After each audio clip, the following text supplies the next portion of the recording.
E aí pessoal, tudo bom com vocês? Espero que esteja tudo bem. Mais uma vez, bem-vindos aqui ao Resumindo Além. Meu nome é Felipe.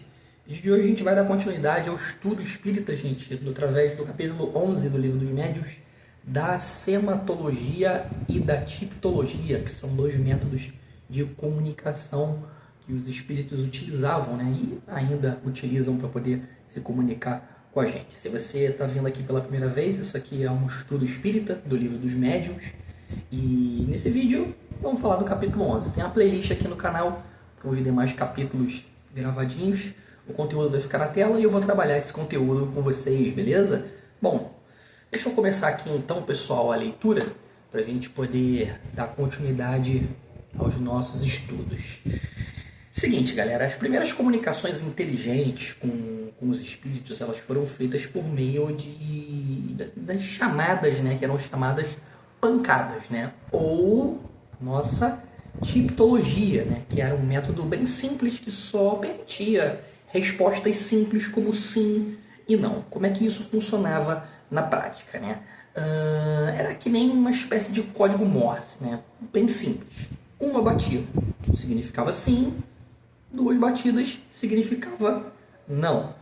Eles usavam uma mesa, né? O espírito, através de uma pessoa sensitiva, ou médium, fazia a mesa levantar um pé e bater no chão um número de vezes, né, combinados. Batia um para ser sim e batia duas para ser não. Esse método ele tinha alguns porém, gente. Ele era muito limitado. Você não podia perguntar, por exemplo, como você está, né?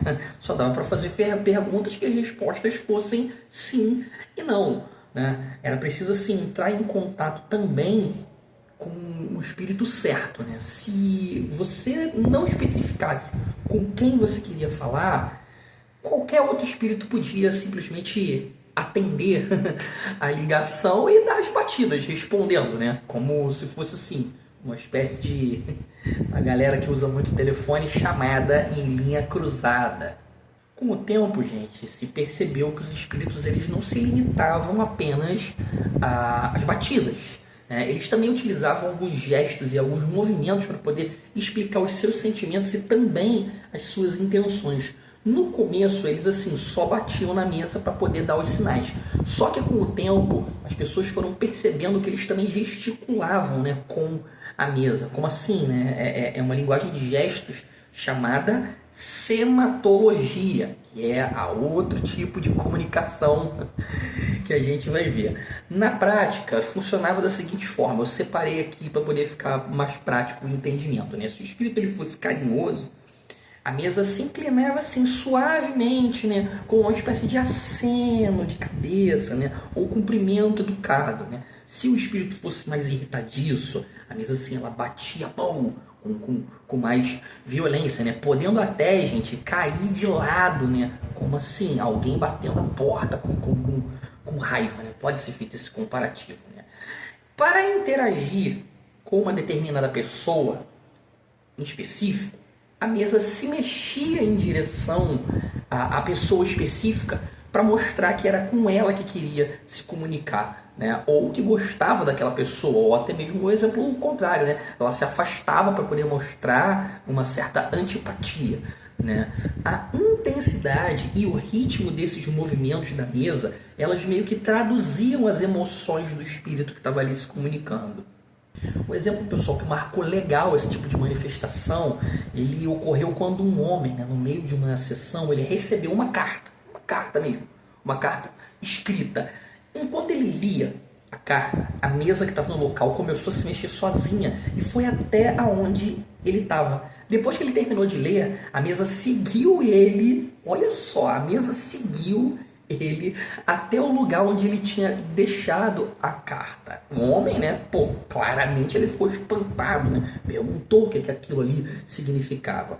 E a explicação que ele recebeu foi que era um espírito protetor, um espírito familiar da pessoa que tinha escrito a carta. Esse espírito ele tinha vindo visitar a pessoa que recebeu a carta, né, para poder manter contato e ajudar no que fosse preciso. Ou seja, o espírito ele usou a mesa que se mexia como uma forma de acenar, entre aspas, né? De dar uma espécie de oi, né? Foi uma maneira direta dele dizer, pô, eu tô aqui, cara, eu tô vendo e eu me importo com vocês.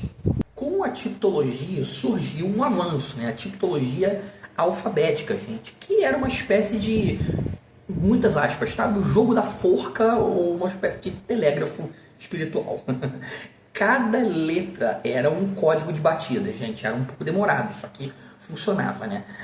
Por exemplo, letra A, uma batida. Letra B, 2 batidas. Letra C, 3 batidas. Respeitava a ordem alfabética e assim por diante, né? Para montar as palavras era um pouco complicado, né? Uma pessoa ela ficava com lápis e com papel enquanto ela ouvia as batidas. Ela contava e anotava letra por letra, né? Por exemplo, bate lá, toque, toque, toque, 3 batidas. Letra C, né? Toque, toque, letra B. E aí juntava as letras que formavam palavras, até mesmo frases. Era demorado, não era muito prático, né? Pensa assim, pô, soletrar uma palavra inteira dessa forma. Era um processo realmente bastante lento. Para vocês terem uma ideia, eu fiz até uma continha aqui, né? Para falar oi, olha só, para falar oi, seriam necessárias 15 batidas para poder usar a letra O e mais 9 para usar a letra I. Não era prático, mas tinha alguns macetinhos ali para poder agilizar a coisa, né? Com o tempo, para não demorar assim uma eternidade, foram criados alguns atalhos, né? Colocavam um alfabeto escrito na mesa e o espírito simplesmente indicava a letra com um sinal, um bater mais forte, por exemplo, né? Ele também dava sinais para poder confirmar se a letra estava certa ou se não estava, né? Tipo o famoso sim ou não. Também tinha um método que foi mais desenvolvido com o passar do tempo, que ele acabou ajudando a evitar algumas fraudes, né? Descobriu-se que tinha um jeito de se comunicar com os espíritos. Ao invés da mesa mexer, eles começavam a ouvir as batidas vindas, gente, de dentro da madeira, sem nenhum movimento visível. Pois é, isso acontecia, né? Esse método ele ficou conhecido como a tipologia interior. Ele era mais rápido, né?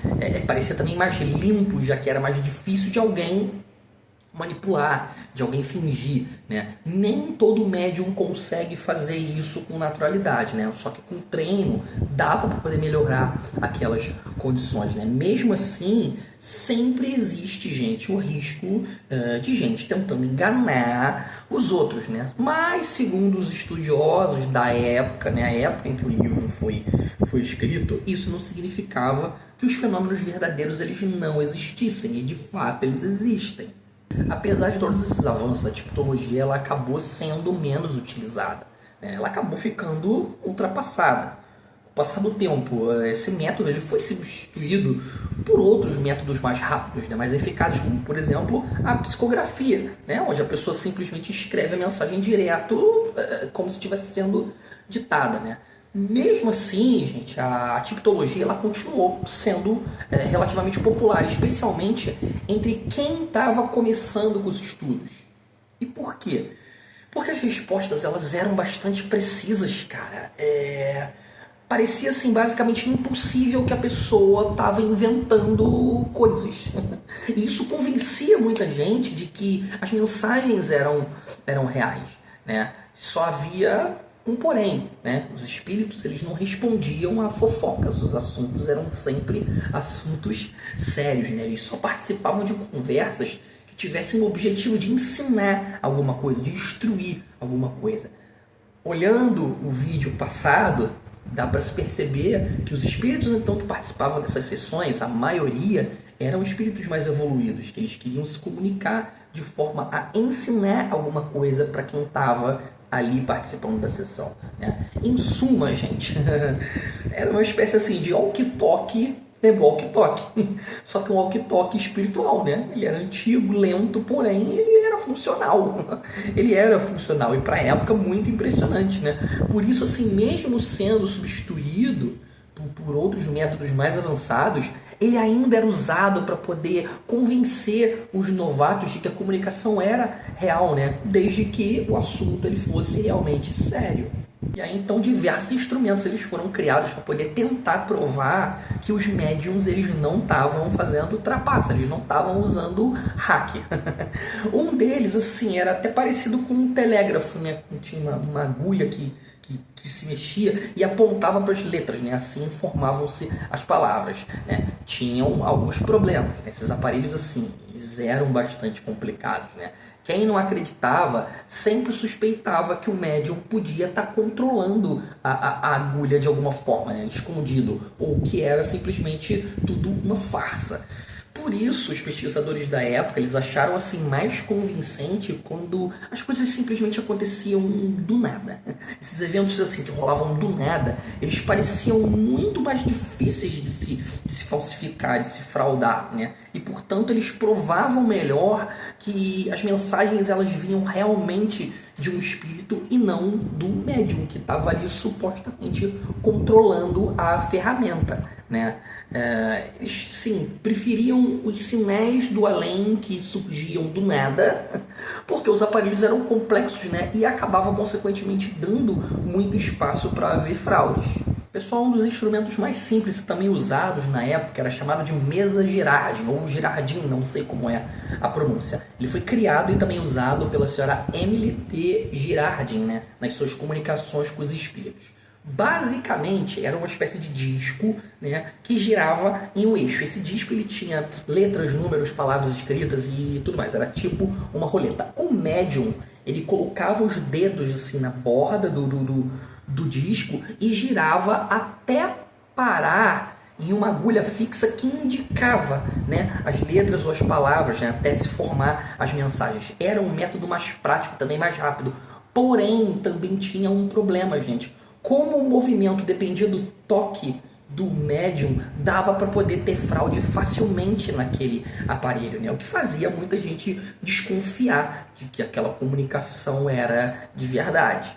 A tipologia, gente, ela não era considerada inferior ou exclusiva de espíritos de baixo nível, né? Se um espírito sábio, né, um espírito mais elevado, ele usasse esse método, a mensagem em si ia ser cheia de sabedoria, cara, cheia de bons conselhos, né? A ferramenta, né, o bater, era simples, né? Só que o conteúdo era muito valioso. Já os outros espíritos, né, os espíritos de baixo nível, né, os chamados de espíritos batedores, eles adoravam fazer barulho, né? Espíritos batedores, de bater, né? Fazer barulho, pregar peça, né? Fazer batucada sem parar, assim, sem nenhuma mensagem importante, sem nenhum dizer. Era considerado assim os bagunceiros das sessões, né? Os de nível inferior, né? Tanto faz se o método, né? Se era o papel ou a pancada, fosse neutro, né? O que realmente importava é a mensagem e quem enviava a mensagem. E assim, pessoal, a gente fecha o estudo sobre tipologia e semantologia. Espero que vocês tenham gostado. Se estiverem curtindo o conteúdo, deixa aquele joinha, passa para frente para quem está estudando, para quem precisa reforçar os conhecimentos, para quem está curioso, querendo começar a estudar, porque o estudo espírita é uma parada séria e bastante importante. Beleza? Próximo vídeo continuamos os estudos. Fora da caridade não há salvação. Beijo no coração. Até a próxima.